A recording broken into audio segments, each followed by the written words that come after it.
না। কাকের মুখে রটল খবর, বনের রাজা বাঘ মরেছে। জন্তুরা সব একে একে মরা বাঘটা এলো দেখে, কেউ বলল আহা উহু, কেউ ভাবলো বাঁচা গেছে। কদিন পরে বলল সবাই বাঘ মরেছে, এখন তবে বনে একটা রাজা তো চাই, কে তাহলে রাজা হবে? শিয়াল শুনে চুপি চুপি মাথায় নিয়ে গাধার টুপি লাফিয়ে উঠে সিংহাসনে ডাকলো হুক্কাওয়া রবে, বলল যে সেই রাজা হবে।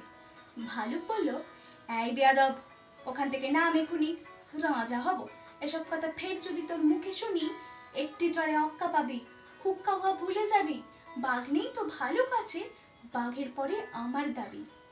নেকড়ে বলল দিব্যি আছো, করবে তুমি ভালুক নাচো, সিংহাসনে বসে আবার ভাবছো বুঝি রাজা হবে? আমি হলুম বাঘের পিসে, আমার দাবি কমটা কিসে, আমায় রাজা করতে হবে।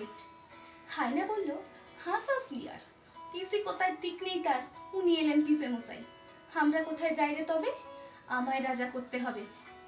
বানর বলল ওরে হায়না, জুড়ে দিলি তুই ও বায়না, জানিস তো কেউ তোকে চায় না, ভাগার দিয়ে লিংচে চলিস, রাজা হব তুইও বলিস। আমি বানর, অর্ধেক নর, বনবাসী বুদ্ধিজীবী, আমায় রাজা করতে হবে, সব্বাইকে বলে দিবি।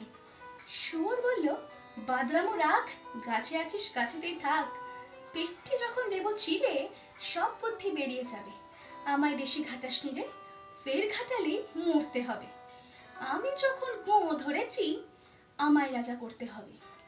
সবাই চাচায় খেও খ্যাক খ্যাক, বন তোলপাড় হট্ট বলে, বাঁদর তখন উঠল বলে ঝুলে ঝুলে দেখছি সবেই, সবাই ভাবছিস রাজা হবি, হাহা, শিয়ালকে আর দেখছিস কেউ, শুনতে পাচ্ছিস ডাকছে যে কেউ, আরেকটা যে এসে গেছে ऐसा জওয়ান ইয়াদ থাবা, সবাই বলে পালা পালা, কেউ বলে আর ফুলের মালা, এসে গেছেন রাজা মশাই, সিংহাসনে এনে বসাই, আমাদের তো রাজা সাজা, বাঘই হলেন আসল রাজা।